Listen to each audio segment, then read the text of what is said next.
और पुलिस के उपस्थिति में लोग लाठी डंडे लेके चलना ये मजाक है। मैं तो कह रहा हूँ सस्पेंड क्या, उनको टर्मिनेट करना चाहिए। दबाव है पर ये अपने लोगों को फंसने थोड़ा देंगे। अभी बहुत सच्चाई सामने आएगी। असली सच्चाई तो वो है जो कॉन्स्पिरेटर हैं इसके। गोली का बदला गोली से, आंख का बदला आंख से, ये तो बेवकूफ़ी है। तुष्टिकरण करने की हिम्मत नहीं होगी अब लोगों की। सुप्रीम कोर्ट ने कहा कोई ऐसा आदमी करेगा तो वो चेक करना फंडिंग कहाँ से हो रही है। दिस इज नॉनसेंस, ये गलत है। हाई कोर्ट के चीफ जस्टिस को और जजों को कॉग्निजेंस लेना चाहिए। नमस्कार, आप देख रहे हैं फोरम 4। मैं हूं प्रभात। इस वक्त जिस तरीके से बहराइच हिंसा के बाद सुप्रीम कोर्ट और हाई कोर्ट से बुलडोजर एक्शन पर रोक लगी और वहीं पर तमाम जो वीडियोस सामने आ रहे हैं, आए दिन नए खुलासे हो रहे हैं। अब एक वीडियो सामने आया बहराइच हिंसा को लेकर के, जिसमें ये दिख रहा है साफ कि कार में उपद्रवी कुछ कार जलाने की कोशिश कर रहे हैं, तोड़फोड़ कर रहे हैं, हथियार लेकर के चल रहे हैं और उनके साथ पुलिसकर्मी भी चल रहे हैं। इस तरीके की वीडियोज आने के पहले भी इसी तरीके से सवाल उठाए जा रहे हैं कि पुलिस प्रशासन की मौजूदगी में ये सारे जो हिंसा होते हैं ये होते हैं। और इन्हीं सब मुद्दों को लेकर बात करने वाले हैं। हमारे साथ हैं वरिष्ठ एडवोकेट बलराज सिंह मलिक जी। सर, कैसे देखते हैं जिस तरीके से आए दिन नए खुलासे हो रहे हैं? अब वीडियोज उपद्रवी के जो दो जिन्होंने कबूला था कि 2 घंटे का टाइम दिया गया था हमें, उसके बाद वो लोग गिरफ्तार हुए और अब वीडियो सामने आ रहे हैं जिसमें पुलिस वाले भी साथ लेकर के चल रहे हैं। इससे ये पता चलता है हमारे देश में सिस्टम ऑफ लॉ और system of law and order कितना कमज़ोर है। हमारा देश एक बिल्कुल इस मुहाने पे खड़ा है कि जहाँ जिसको जो चाहे जब मर्जी उकसा लो, जिसको जो चाहे जब मर्जी इस तरह के सांप्रदायिक दंगे करा लो या हो जाएं। ये ठीक नहीं है देश के लिए। This is totally wrong in violation Indian constitution. ये रिलीजन एक दूसरे के दुश्मन नहीं हो सकते। रिलीजन एक दूसरे के कम्प्लीमेंट्री सप्लीमेंट्री हो सकते हैं। सबको मानवता के लिए काम करना है, मानव जाति के लिए काम करना है। रिलीजन एक दूसरे के अपोजिशन विरोधी नहीं हो सकते। अगर रिलीजन एक दूसरे के विरोध में खड़े होते हैं तो इसका मतलब है किसी भी रिलीजन का जो भी विरोध में एक दूसरे के खड़े होते हैं, इसका मतलब रिलीजन का मानवता में विश्वास नहीं है। रिलीजन मानवता के लिए काम नहीं कर रहे। इनके कोई अल्टीरियर यानी गुप्त इनके मकसद हैं जो कि मानव जाति के हक में नहीं, किसी एक इंसान के भी हक में नहीं। तो ऐसे रिलीजन्स को एक्सपोज करने का भी समय आ गया देश के सामने कि रिलीजन का सदुपयोग हो रहा है या दुरुपयोग हो रहा है। और रिलीजन के दुरुपयोग को पूरे समाज को, पूरी मानव जाति को पहचानना होगा और इससे आगे बढ़ना होगा। जातियों का, रिलीजन का, रीजन का, लैंग्वेज का ये बोझ ढोते ढोते मानव जाति अब थक चुकी है। इनको इस बोझ को उतारना होगा और मानवता के लिए, और मानव जाति एक है इसके लिए काम करना होगा। विश्व बंधुता के लिए काम करना होगा। उसमें इस तरह के मामलों के लिए कोई जगह नहीं है। देश जिस तरह से चल रहा है, जिस तरह से डील हो रहे हैं लोगों के प्रोग्राम, धरने, जुलूस, ये कोई तरीका नहीं है। और उम्मीद नहीं की जा सकती कि अगर कोई सेंसिटिव एरिया भी है और जहां आपको लगता है हिंदू और मुसलमान एक दूसरे के घोर विरोधी किसी ने बनाए हैं, कौन हैं ये लोग, क्यों ये विरोधी हैं? ये विरोधी नहीं हो सकते एक दूसरे के, क्योंकि अगर ये मानवता के लिए काम करें तो विरोधी नहीं हो सकते। अगर ये मानवता के लिए काम नहीं करे तो इसका मतलब फिर तो ये एक तरह से मानवता के दुश्मन है, एक तरह से संविधान के खिलाफ काम करते हैं। तो इन पे बैन लगना चाहिए सब पे। इसका तो यही मतलब हो गया। वरना रिलीजन के नाम पे झगड़े होना और पुलिस के उपस्थिति में लोग लाठी डंडे लेके चलना ये मजाक है। ये शासन प्रशासन का मजाक है, संविधान का मजाक है, डेमोक्रेसी का मजाक है। डेमोक्रेसी में ये चीज़ें नहीं हो सकती, इनके लिए कोई जगह नहीं। अगर ये हो रहा है तो ये अनडेमोक्रेटिक हो रहा है। ये जो भी लोग इसके पीछे हैं, मैं कह रहा हूँ उपद्रवी नहीं है। मैं नहीं कहता एक देश का एक भी आदमी उपद्रवी है। उनको उपद्रवी किन लोगों ने बनाया, उनके अंदर मानसिकता में जहर किसने भरा, उनको किसने उकसाया, किस कारण से वो इस तरह के आचरण करने पे मजबूर हो रहे हैं, क्यों हो रहे हैं वो मानसिक बीमार। तो इसके पीछे जो लोग साजिश करता है उनको पकड़ने की ज़रूरत है। समाज के लोगों को, नई पीढ़ी को उपद्रवी घोषित करना, ये टाइटल देना ठीक नहीं है। सर, पुलिस प्रशासन पे जिस तरीके से सवाल उठ रहे हैं, लेकिन ये एसएचओ वहाँ के एक दरोगा हैं जो कहते हुए नज़र आ रहे हैं कि हमने फोर्स की मांग की थी, बढ़ाने की, सुरक्षा की मांग की थी, लेकिन उस पर कोई एक्शन नहीं हुआ। तो इस तरीके से कहीं ना कहीं मजबूर खड़ा है प्रशासन। यस, अगर एसएचओ ये कह रहा है तो मैं कह रहा हूँ हाई कोर्ट, यूपी की हाई कोर्ट को कॉग्निजेंस लेना चाहिए। सुप्रीम हाई कोर्ट के चीफ जस्टिस को और जजों को कॉग्निजेंस लेना चाहिए, स्वयं संज्ञान लेना चाहिए। किस तरह की स्टेटमेंट आ रही है और किस तरह की पिक्चर सामने आ रही है, उनको स्वयं संज्ञान लेना चाहिए। और हाई कोर्ट के अंडर में लगातार इसकी जांच होनी चाहिए और इस केस को फाइनल होने तक इसमें कौन दोषी है, कौन दोषी नहीं है, कौन इसके पीछे साजिश में है, किसका दोष है, किसका नहीं है, हाई कोर्ट के देख रेख में, सब कुछ हाई कोर्ट के जजों की देख रेख में होना चाहिए। अदरवाइज़ मैं तो चाहता हूँ सुप्रीम कोर्ट की देख रेख में होना चाहिए, सुप्रीम कोर्ट के जजों की देख रेख में होना चाहिए, ताकि अगर हम देश को बचाना चाहते हैं और देश को आगे बढ़ाना चाहते हैं, डेमोक्रेसी और संविधान में अगर हमारा विश्वास है, तो ये काम हाई कोर्ट्स और सुप्रीम कोर्ट को करना पड़ेगा। वक्त की नज़ाकत को समझते हुए देश को इस तरह से इस तरह के टेम्पररी माहौल में, एडहॉक अरेंजमेंट में नहीं छोड़ा जा सकता, जहाँ पे जब मर्जी दंगे हो जाए, जब मर्जी कोई यात्रा पे डीजे पे कोई गाने बजाएं या दूसरा आदमी कोई उस गाने का विरोध करे। ये कब तक चलेगा ड्रामा देश में? देश थक चुका है, इनसे आगे बढ़ने की जरूरत है इंडिया को। हाई कोर्ट ने जिस तरीके से बुलडोजर एक्शन को लेकर के उनसे फटकार लगाते हुए कहा है कि किन नियमों के तहत कार्रवाई हो रही है, मांगा जवाब दाखिल भी नहीं किया गया समय से। इन सब चीज़ों को देखते हुए क्या कहा जाए कि इसको यूपी प्रशासन भी अब उसमें कहीं ना कहीं कमजोर ये हुआ है? संविधान की हत्या है, ये कानून की हत्या है, ये सिस्टम ऑफ लॉ की हत्या है। इस तरह से जहाँ पे इस तरह के दंगे हों और जिसमें मुसलमान शामिल हों, एक पक्ष मुसलमानों का हो, वहीं पे बुलडोजर चलना, घरों के नक्शे याद आना या और मदरसों के वो चेक करना फंडिंग कहाँ से हो रही है, दिस इज़ नॉनसेंस, ये गलत है। अगर तुम्हें फंडिंग चेक करनी तो तुम फंडिंग पूरे देश के हर मदरसे की, स्कूल की, एनजीओज की करो, किसने रोका है? अगर वो फंडिंग हो रही है, गैरकानूनी है, अगर उसमें कोई मदरसों में क्या काम हो रहा है, अगर वो संवैधानिक के हिसाब से काम हो रहा है तो कोई समस्या नहीं किसी को। अगर संवैधानिक मूल्यों के आधार पर, सिद्धांतों के खिलाफ कहीं भी मदरसा हो, चाहे स्कूल हो, चाहे गुरुकुल हो, जहाँ भी शिक्षा दी जा रही है, इवन संविधान के अंदर लोगों को साइंटिफिक टेम्पर का बनाने का, वैज्ञानिक दृष्टिकोण पैदा करने की फंडामेंटल ड्यूटी भी हर एक सिटीजन की और हमारी संस्थाओं की भी। अगर वहाँ लोगों को fundamental duty to make with scientific temper की बजाय अगर वहाँ उनको दकियानूसी या फंडामेंटलिस्ट बनाया जा रहा है, चाहे वो मदरसा हो, चाहे स्कूल हो, चाहे गुरुकुल हो, चाहे कुछ और भी हो, किसी भी नाम से हो, उन सब पे अंकुश लगाने की जरूरत है।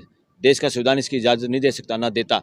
रिलीजन के नाम पे शिक्षा, और शिक्षा जो संवैधानिक के खिलाफ हो, संवैधानिक मूल्यों और सिद्धांतों के अगर कोई खिलाफ रिलीजन भी कोई शिक्षा दे रहा है, कोई भी है उसमें, XYZ, हिंदू, मुसलमान, सिख, ईसाई, कोई भी है जो फंडामेंटलिस्ट बना रहे हैं लोगों को, अनसाइंटिफिक अगर बनाने का काम हो रहा है, उन सब पे रोक लगाने की जरूरत है देश के अंदर, और संविधान उसको बर्दाश्त नहीं कर सकता। दोस्तीकरण की जो कार्रवाई थी सुप्रीम कोर्ट ने नहीं, सुना था, वो तो उस पे क्या हुआ, क्या मतलब वो क्या हो सकता है? नहीं, अब दोस्तीकरण करने की हिम्मत नहीं होगी अब लोगों की। सुप्रीम कोर्ट ने कहा कोई ऐसा आदमी करेगा तो अपने खुद रिस्क लेके करे, यानी कहने का मतलब एक स्ट्रॉन्ग लैंग्वेज थी सुप्रीम कोर्ट की तरफ से, और ये उम्मीद भी थी, और ये तो सबसे पहले हो जानी चाहिए थी।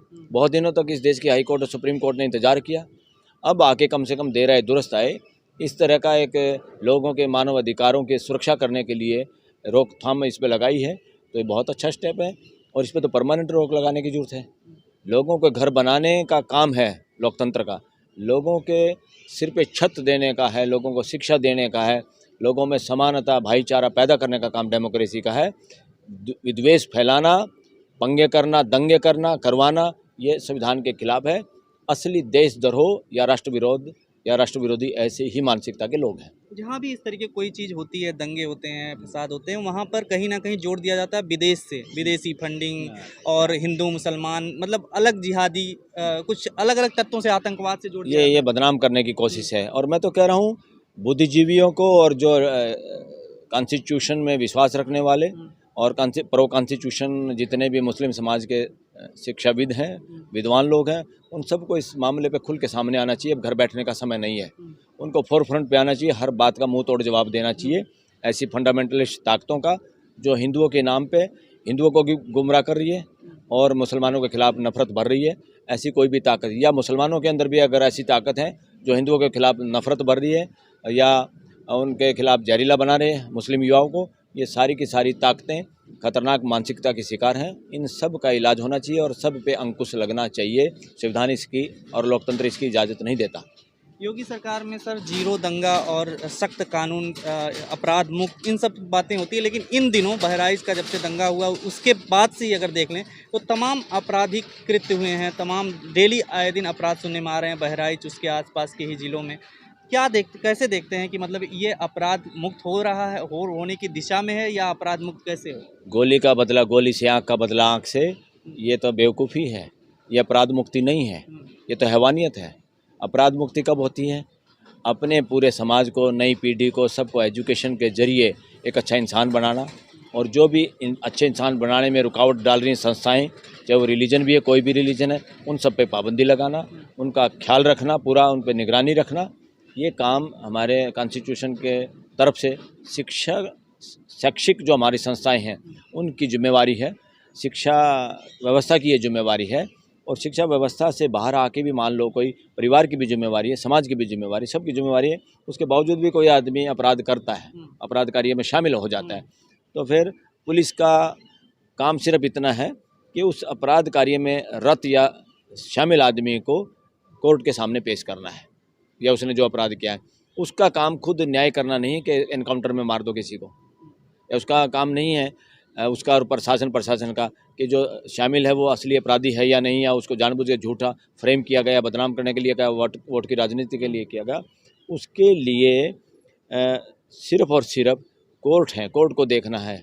ये नहीं शासन प्रशासन बुलडोज़र के नाम पे या एनकाउंटर के नाम पे या बदनाम करने के नाम पे ऐसा करे, ये देश के हित में नहीं है, ये असंवैधानिक है। कोर्टों का काम है लोगों को न्याय देना, रिहेबिलिटेट करना। कोई अपराध में शामिल भी है अगर कोई पाया जाता है उसको सज़ा देना, और सज़ा का मतलब क्या है, उसको सुधारने की कोशिश करना। इसलिए जेलों का नाम सुधार घर है कि सुधर के वापस समाज में अपनी जिम्मेवारी निभा सके as a citizen of India, और मानवता निभा के मानव जाति के साथ वो अपनी पूरी ज़िंदगी जी पाए अच्छे से। क्या लगता है कि बहराइच हिंसा का जो असल सच है वो सामने आ गया, जिस तरीके वीडियोज आए और तमाम तथ्य निकल करके अब सामने आए, आपके हिसाब से कैसे देखते हैं? मतलब अभी बहुत सच्चाई सामने आएगी। असली सच्चाई तो वो है जो कॉन्स्पिरेटर हैं इसके। कॉन्स्पिरेटर लोगों का पकड़ना बहुत ज़रूरी है, वरना कॉन्स्पिरेटर बच जाते हैं, समाज के निर्दोष लोग और अनजान लोग और नए नए बच्चे उसके शिकार हो जाते हैं, उस जहरीली मानसिकता के शिकार हो जाते हैं, उनकी जहरीले प्लान का शिकार हो जाते हैं। किसी माँ बाप का बच्चा मारा जाता है, किसी गरीब आदमी का घर जला दिया जाता है, किसी की दुकानें जला दी जाती हैं। अल्टीमेटली नुकसान हमारे देश का होता है, हमारे सभी समाज का नुकसान होता है। कोई भी समाज में हिंदू मुसलमान सिख ईसाई के लिए कोई जगह नहीं है, समाज में मानवता आधारित समाज का नुकसान होता है। और कॉन्स्टिट्यूशन मानवता को ही वैल्यू करता है, उसी का सम्मान करता है। हिंदू मुस्लिम सिख ईसाई अपनी चार दीवानी अपने घर में किसी को करना है तो करो, उतना सा अधिकार है। मानवता के रास्ते में रोड अटकाने का किसी को भी फ्रीडम नहीं है, किसी रिलीजन को फ्रीडम नहीं है। ना वो मेजोरिटी के नाम पे बदमाशी कर सकता कोई, ना माइनॉरिटी के नाम पे बदमाशी कर सकता कोई। इसलिए इस एपिसोड में और भी चीज़ें सामने आनी ज़रूरी है, और सुप्रीम कोर्ट हाई कोर्ट अपने सामने इस बात की अगर सही ईमानदारी से जांच कराएं, कॉन्स्टिट्यूशनल ड्यूटी निभाएं, अपनी शपथ की को पूरा करें देश के प्रति और संविधान के प्रति, तो इसमें कॉन्स्पिरेटर को पकड़ना चाहिए। बाकी लोग दोषी नहीं हो तो दूसरे तीसरे चौथे नंबर के दोषी हैं, अपराध में आते हैं। मेन असली इस कहानी के पीछे है जो लोग कॉन्स्पिरेटर हैं, इसमें कॉन्स्पिरेसी जो करने षड्यंत्र रचने वाले जो लोग। एफआईआर जो दर्ज हुई विधायक की तरफ से, और उससे भी तो विधायक ने तो बहुत बड़ी बात कह दी। मुझे तो ये शायद मैंने कहीं पढ़ा, विधायक ने तो कहा है वो तो मेरे बच्चे को भी सोचते थे मारा जाए और दंगों का शिकार हो के इस मामले को और आगे बढ़ाया जाए। बहुत ही घटिया नीच बात है ये, इस देश में कैसे हो सकती है। और जो इम्पोर्टेंट लोग हैं, विधायक जो इम्पोर्टेंट लोग, पुलिस भी जो है विधायक के बिना कुछ भी नहीं करती है। हाँ, सुनने में आया था। विधायक के बिना पुलिस क्या करेगी? पुलिस तो हमारे देश की बिल्कुल एक तरह से किडनैप हो जाती है। अंग्रेज़ों की तरह की पुलिस है जो शासन को चलाने के लिए, शासन पे कब्जा रखने के लिए उनका मिसयूज़ करते हैं। जिसको चाहे गोली मरवा दो, जिसको चाहे पिटवा दो, जहाँ मर्जी 44 धारा लगा दो, जिसको मर्जी गिरफ्तार कर दो, लोगों को बोलने नहीं दो। सेम थिंग्स, वही बातें देश में हो रही हैं। आज़ादी के 80 साल के करीब के बाद भी ये देश के लिए शुभ संकेत नहीं है। युवा पीढ़ी इससे बहुत नफरत करती है इन बातों से। युवा पीढ़ी बाहर की दुनिया में जाकर नौकरी भी करती है और वहाँ का सिस्टम देखती है तो लगता है उनको शर्म आती है अपने भारत पे, और ये कहते हैं मेरा भारत महान। हमारा भारत, कॉन्स्पिरेटर्स जो लोग ये वो करते हैं ना, कॉन्स्पिरेसी करते हैं, वो कॉन्स्पिरेसी वाले लोगों का शिकार है। उसमें पॉलिटिशियन भी शामिल है। सस्पेंड करने से बच जाएंगे, या फिर लगता है कंस्पिरेटर इसमें आएंगे? जो अधिकारियों को सस्पेंड किया जा रहा है। नहीं, मैं तो कह रहा हूँ सस्पेंड क्या, उनको टर्मिनेट करना चाहिए। ऐसे लोगों को जिनकी जिम्मेवारी थी, या वो सच्चाई बताएं, हमें किसी ने दबाया, किसके वजह से हमने ये काम किया, किसी ने परमिशन दी उसको यात्रा निकालने के लिए। यात्रा निकालने से पहले जो थाने में रजिस्टर होता है, कितना उन यात्राओं का उसमें जिक्र है। जो त्यौहार रजिस्टर आप लोग कह रहे थे कि उसमें कितने त्यौहार हुए, क्या जुलूस निकले, उसमें कौन किसने नारा गलत लगाया, या कौन लोग ऐसे हैं जो इस तरह का गड़बड़ कर सकते हैं इस तरह की यात्राओं में, वो कहाँ, कोई कुछ काम नहीं हो रहा, धरातल पे काम नहीं हो रहा। देश ऐसे ही चल रहा है धक्काशाही से। तो देश में बहुत सुधार करने की ज़रूरत है। और देश में लोकतंत्र में तानाशाही और राजशाही के लिए कोई जगह नहीं है। देश में सारे सिस्टम ठीक करने पड़ेंगे।